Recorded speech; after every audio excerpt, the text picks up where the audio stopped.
Weilà raga, how's it going everybody? Welcome to this video. We're going to be talking about Andarsene, which is what we call a pronominal verb. I've covered this verb a couple times here on my channel, and I'll have the other videos in which we go over it linked down below in the description. You'll also find linked down below links for all of my playlists, so you can watch all of my videos in chronological order, including my free grammar course here on YouTube, the Zero to Hero Italian Grammar Series. It's a 30-part series, all for free, where we look at Italian proprio da zero, from zero, working our way up. Today, I'm actually going to be teaching this lesson in the same style as my live weekly group lessons I give on Zoom. So after you've watched this video, if you're like, hey, I'd love to work with Tom live and all the fellow students on Zoom every week, just send me an email. You can find all the information by visiting the link in the top line of the description,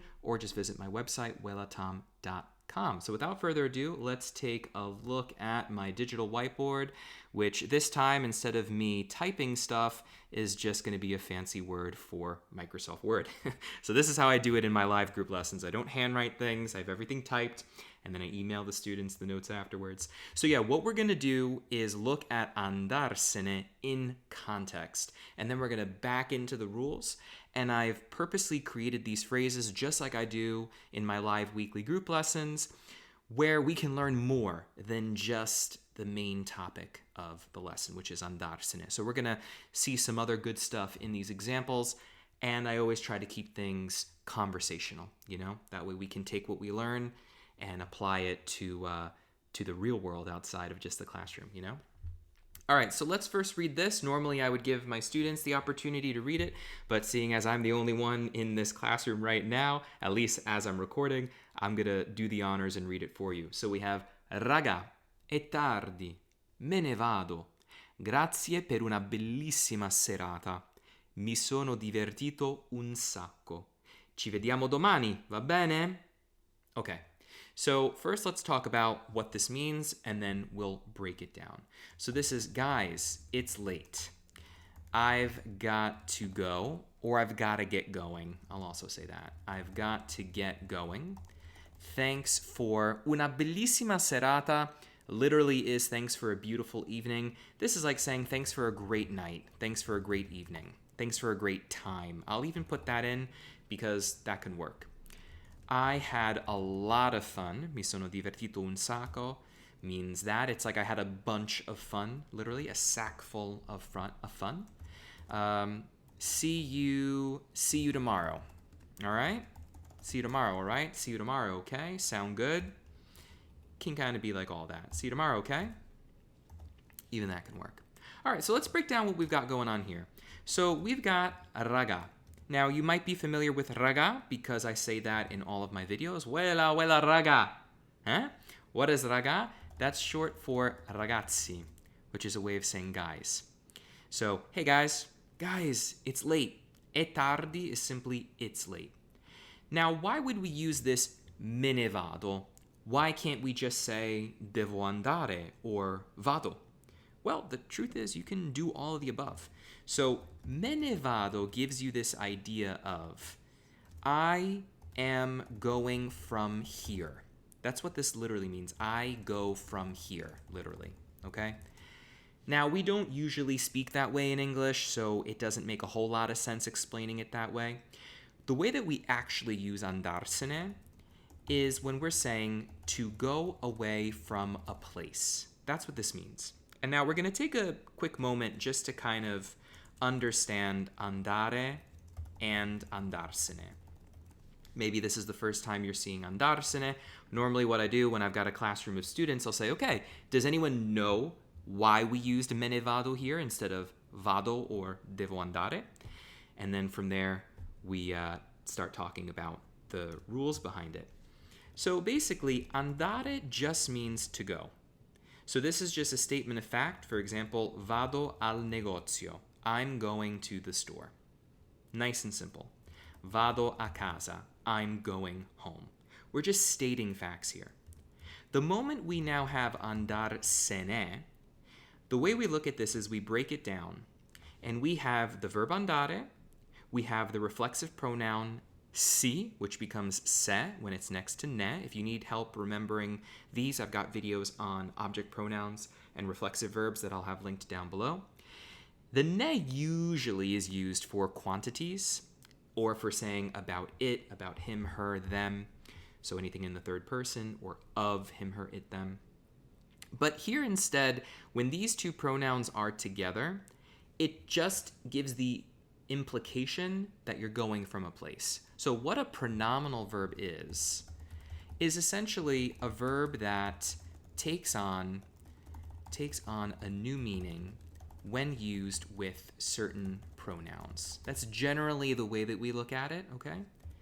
So ne is not a pronoun, it's a particle, but it behaves like a pronoun. I've got a whole video on ne, I'll also link down below.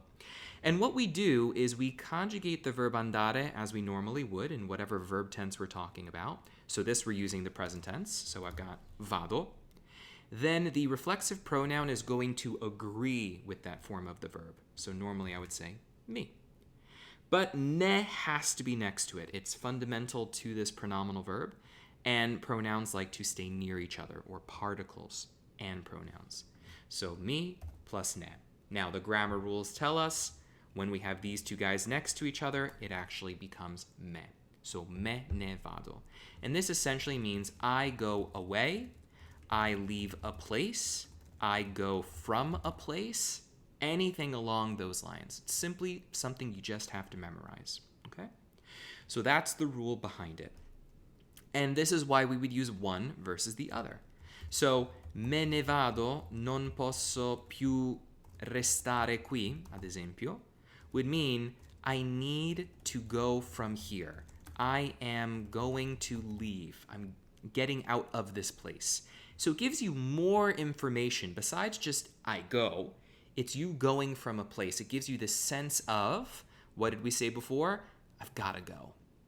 You know, I've just got to go. I've got to get out of here. It can give you that feeling. Now, I'm also going to show you as an extra, devo andare. Devo andare is more like saying, I must go. I really have to go.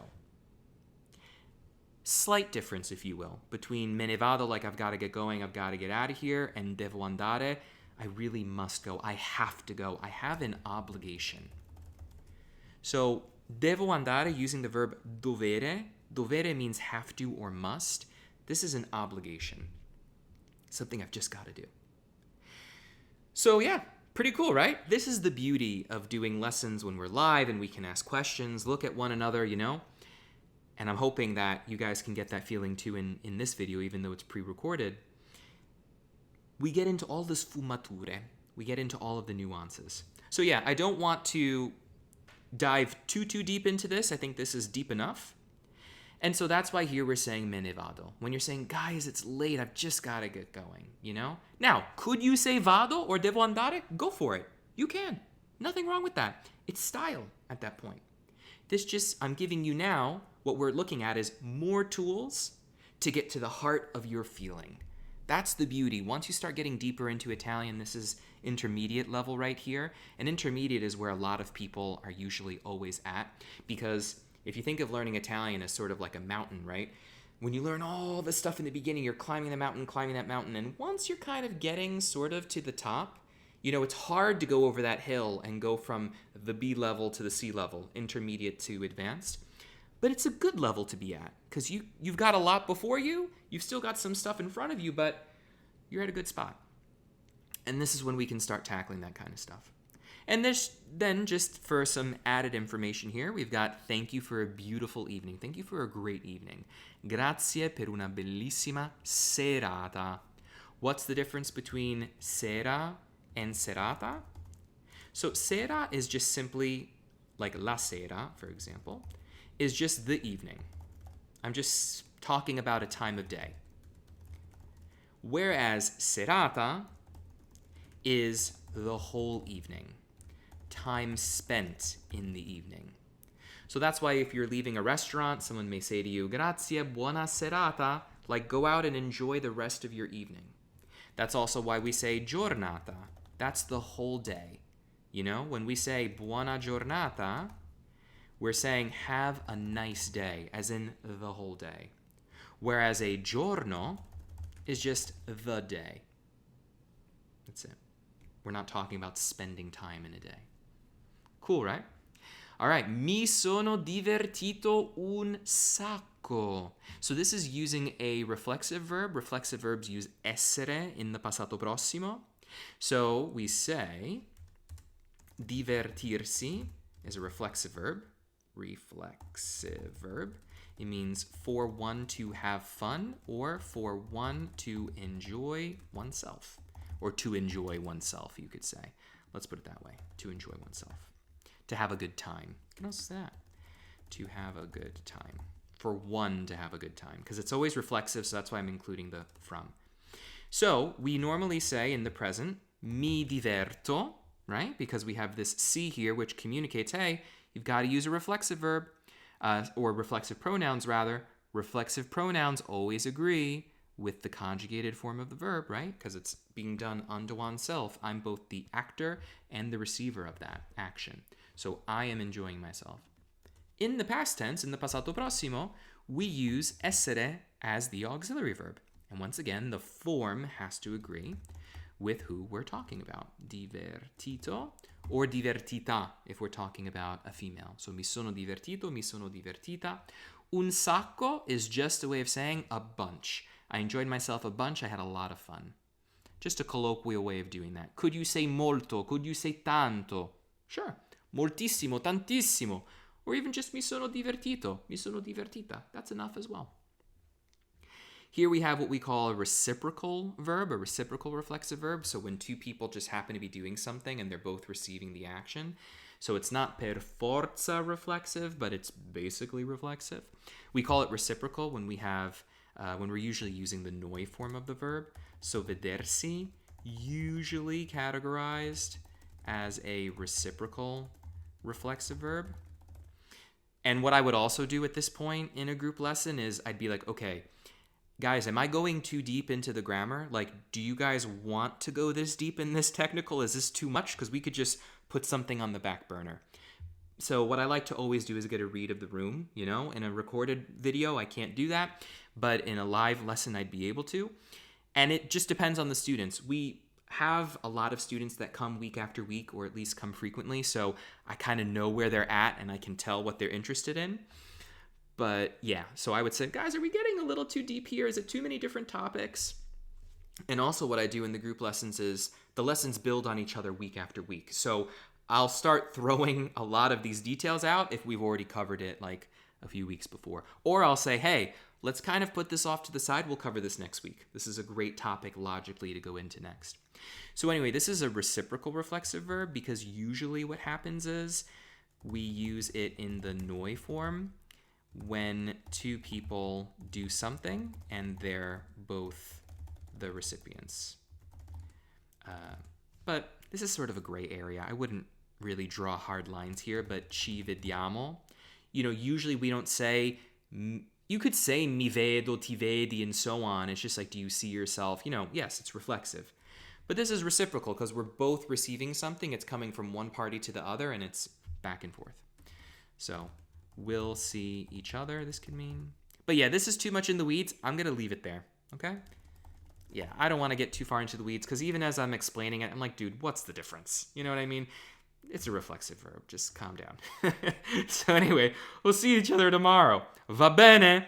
And using va bene here is just a way of saying like, okay, sound good? Nice. Now, I see we're kind of like at, 15 minutes almost here. I kind of would like to close the video up. I don't want this video to be super, super long. So that's going to be it for today's video. Thanks so much for tuning in and checking it out. I hope you guys learned a bunch of new stuff, especially about Andarsene. As I mentioned, I've got a bunch of videos on this topic that I will have linked down below in the description. And if you're interested in participating in these kinds of classes live every week on Zoom, you are more than welcome to join us. Check out the link in the top line of the description or just visit weilatom.com to learn more. Hope to see you guys in class, and please also be sure to check out the Zero to Hero Italian Grammar series, my free course here on YouTube. It's a 30-part series. I handwrite everything, so a little different from this, but I'm sure you guys will enjoy it. And that's going to be it, okay? So I don't know if I already said always remember to spread the love, but always remember to do so. And I'll catch you guys in the next video. Va bene? Ok ragazzi, ciao, alla prossima.